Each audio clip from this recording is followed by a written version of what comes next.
അപ്പോൾ ഇന്നത്തെ വീഡിയോ ഈ ഓണത്തിന് എല്ലാവർക്കും എളുപ്പത്തിൽ വീട്ടിലുണ്ടാക്കാൻ പറ്റിയ പുളിയിഞ്ചിയാണ് നമ്മൾ ഉണ്ടാക്കുന്നത്. അപ്പോൾ നല്ല രുചിയോട് കൂടിയിട്ട് ഇതെങ്ങനെ എളുപ്പത്തിൽ തയ്യാറാക്കിയെടുക്കാൻ നോക്കാം. അതിനായി ഒരു 100 ഗ്രാം ഇഞ്ചി നല്ല ക്ലീൻ ചെയ്ത് ഇതേപോലെ കുനുകുനാന്ന് അരിഞ്ഞെടുത്തിട്ടുണ്ട്. ഇത് കണ്ടില്ലേ, ഈ ഒരു രൂപത്തിൽ. ഇനി ഇതിലേക്ക് കുറച്ച് വെള്ളം പാർന്നിട്ട് ഈ ഇഞ്ചി ഒന്ന് ചെറുതായിട്ടൊന്ന് കഴുകിയെടുക്കാം.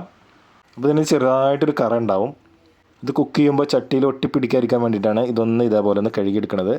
ഇത് അരിപ്പയിലേക്ക് മാറ്റിയിട്ട് വെള്ളം വാർത്ത് വെക്കാം.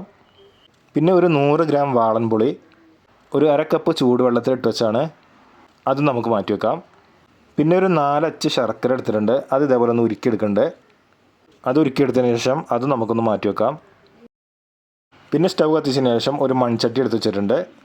ചട്ടി ഒന്ന് ചൂടായാൽ അതിലേക്ക് 2 ടേബിൾ സ്പൂൺ വെളിച്ചെണ്ണ ഒഴിച്ച് കൊടുക്കുന്നുണ്ട്. എണ്ണ ചൂടായാൽ വെള്ളം വാർത്ത് വെച്ച ഇഞ്ചി ഇതിലേക്കാണ് ഇട്ട് കൊടുക്കുക. പിന്നെ ഒരു 4 പച്ചമുളക് വട്ടത്തിലരിഞ്ഞതാണ് അത് ഇട്ട് കൊടുക്കുന്നുണ്ട്. അതിന് ശേഷം ഈ എണ്ണയിലിട്ടിട്ട് ഇതൊന്ന് നന്നായിട്ടൊന്ന് മൂപ്പിച്ചെടുക്കുക. തീ ഒരു മീഡിയം ഫ്ലെയിമിൽ വെച്ചിട്ട് കരിയാത്ത രൂപത്തിൽ നല്ലവണ്ണം ഒന്ന് മൂപ്പിച്ചെടുക്കുക. പിന്നെ എന്നും പറയണ പോലെ തന്നെ വീഡിയോ ഒരുപാട് പേര് കാണുന്നുണ്ട്, നല്ല സപ്പോർട്ടും തരുന്നുണ്ട് കേട്ടോ. പക്ഷേ ചിലരൊന്നും ലൈക്ക് പോലും തരുന്നില്ല. അപ്പോൾ കാണുന്നവരൊന്ന് ലൈക്കെങ്കിലും തരിക. നമ്മുടെ വീഡിയോ മറ്റുള്ളവർക്കും ഷെയർ ചെയ്ത് കൊടുക്കുക കേട്ടോ. പിന്നെ സേവ് ചെയ്ത് വെച്ചിട്ട് ഈ പുളിയിഞ്ചി ഓണത്തിന് ഇതേപോലെ ഉണ്ടാക്കിയെടുത്തോളൂ കേട്ടോ. അപ്പോൾ ഇഞ്ചി പച്ചമുളകൊക്കെ നന്നായിട്ടൊന്ന് മൂത്ത് വന്നിട്ടുണ്ട്. ഇനി തീ ഒരു ലോ ഫ്ലെയിമിൽ വെച്ചതിന് ശേഷം ഇതിലേക്ക് 1/2 ടീസ്പൂൺ മഞ്ഞൾപ്പൊടി, 2 ടേബിൾ സ്പൂൺ മുളക് പൊടി, കാശ്മീരി മുളക് പൊടിയാണ്, നല്ലൊരു കളറൊക്കെ കിട്ടും കേട്ടോ, എരിവും കുറവായിരിക്കും. ഇനി ഇതെല്ലാം കൂടെ കൂടിയിട്ട് ഇത് നന്നായിട്ടൊന്ന് മൂപ്പിച്ചെടുക്കുക. ഇതിൻ്റെ പച്ചമണമൊക്കെ ഒന്ന് മാറുന്നവരെ ഒന്ന് മൂപ്പിച്ചെടുക്കുക. ഇനി നമ്മൾ ആദ്യം വെള്ളത്തിലിട്ട് വെച്ച വാളംപുളി ഉണ്ടല്ലോ, അത് നല്ലവണ്ണം പിഴിഞ്ഞെടുത്തിട്ട് ഇതേപോലെ അരിച്ചുകൊണ്ട് പാർന്നു കൊടുക്കുക കേട്ടോ. അരിച്ച് പാർന്നു കൊടുക്കുകയാണ് ഏറ്റവും നല്ലത്. അവസാനം ഇതിലെ വാളംപുളിയുടെ ചണ്ടി ഉണ്ടാവുമല്ലോ, അത് ഒഴിവാക്കാനായിട്ട് ഏറ്റവും നല്ലത്. പിന്നെ ഇത് നന്നായിട്ടൊന്ന് തിളപ്പിച്ചെടുക്കുക. അതിന് ശേഷം ഇതിലത്തെ വെള്ളം കുറച്ചൊന്ന് വറ്റിച്ചെടുക്കുക കേട്ടോ. ഓവറായിട്ട് വറ്റിപ്പോണ്ട, ഒന്ന് ചെറുതായിട്ടൊന്ന് വറ്റിച്ചെടുത്താൽ മതി. കണ്ടില്ലേ, ഇതേപോലെ. പിന്നെ ഇതിലേക്ക് ശർക്കര ഉരുക്കിയതാണ്, ഇതും അരിച്ചെടുത്താണ് കേട്ടോ. ഒരു 4 അച്ച് ശർക്കര ഉണ്ട്, അത് ഇതിലേക്കാണ് പാർന്നു കൊടുക്കുക. പിന്നെ തീ ഒരു മീഡിയം ഫ്ലെയിമിൽ വെച്ചതിന് ശേഷം നന്നായിട്ട് ഇതുകൊണ്ട് തിളപ്പിച്ചെടുക്കുക. ശർക്കര പാർന്നു കഴിഞ്ഞാൽ തന്നെ ഇത് പെട്ടെന്ന് കുറുകി വരും കേട്ടോ. അപ്പോൾ ഇത് അടിയിലൊന്നും പിടിക്കാതെ ഇടയ്ക്കിടയ്ക്ക് ഇളക്കിക്കൊണ്ടിരിക്കണം കേട്ടോ. അപ്പോൾ ഇത് അത്യാവശ്യം കുറുകി വന്നിട്ടുണ്ട്, ഇത് കണ്ടില്ലേ. അതിനുശേഷം ഇതിലേക്ക് 1/4 ടീസ്പൂൺ കായപ്പൊടി, പിന്നെ 1/2 ടീസ്പൂൺ ഉലുവാപ്പൊടി ഇട്ട് കൊടുക്കുന്നുണ്ട്.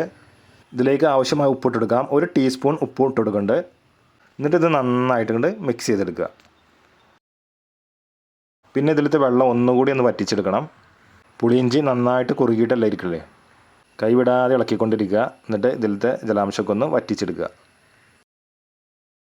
അപ്പോൾ ഇത് പലരും പല രീതിയിലാണ് ഉണ്ടാക്കാറുള്ളത്. പക്ഷേ നമ്മൾ ഈ രൂപത്തിലാണ് പുളിയിഞ്ചി ഉണ്ടാക്കിയെടുക്കുന്നത് കേട്ടോ. നല്ല രുചിയാണ് ഇങ്ങനെ ഉണ്ടാക്കിയെടുത്താൽ. അപ്പോൾ നന്നായിട്ട് കുറുകി വന്നതിന് ശേഷം അത് വാങ്ങി വെക്കുക. പിന്നെ ഒരു ചീനച്ചട്ടി വെച്ചെടുത്തിട്ടുണ്ട്. അതിലേക്ക് 1.5 ടേബിൾ സ്പൂൺ വെളിച്ചെണ്ണ ഒഴിച്ചെടുത്തിട്ടുണ്ട്. എണ്ണ ചൂടായാൽ 1/2 ടീസ്പൂൺ കടുക്, 2 വറ്റൽമുളക് പൊട്ടിച്ചതും കൂടി ഇട്ടിട്ട് ഒന്നും മൂപ്പിച്ചെടുക്കുക. പിന്നെ 2 തണ്ട് കറിവേപ്പില ഇട്ട് കൊടുത്തിട്ട് ഒന്നങ്ങോട്ട് വഴറ്റിയെടുത്തതിന് ശേഷം ഇത് നമ്മുടെ പുളിയിഞ്ചിയിലേക്കണ്ട് ഒഴിച്ചു കൊടുക്കുക കേട്ടോ.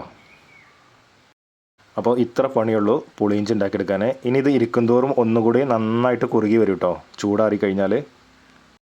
ഇനി നിങ്ങൾ പുളിയിഞ്ചി ഉണ്ടാക്കുമ്പോൾ എല്ലാവരും ഇതേപോലെ ഒന്ന് ട്രൈ ചെയ്ത് നോക്കുക. എല്ലാവർക്കും ഇഷ്ടപ്പെടുന്ന നല്ലൊരു പുളിയിഞ്ചിയാണ് കേട്ടോ ഇത്, കണ്ടില്ലേ. അപ്പോൾ ഈ ഓണത്തിന് ഇങ്ങനെ തന്നെ ആയിക്കോട്ടെ പുളിയിഞ്ചി. പിന്നെ നിങ്ങൾ ഇങ്ങനെ തന്നെ ഉണ്ടാക്കിയെടുക്കുള്ളൂ, അത്രയ്ക്ക് രുചിയാണ്.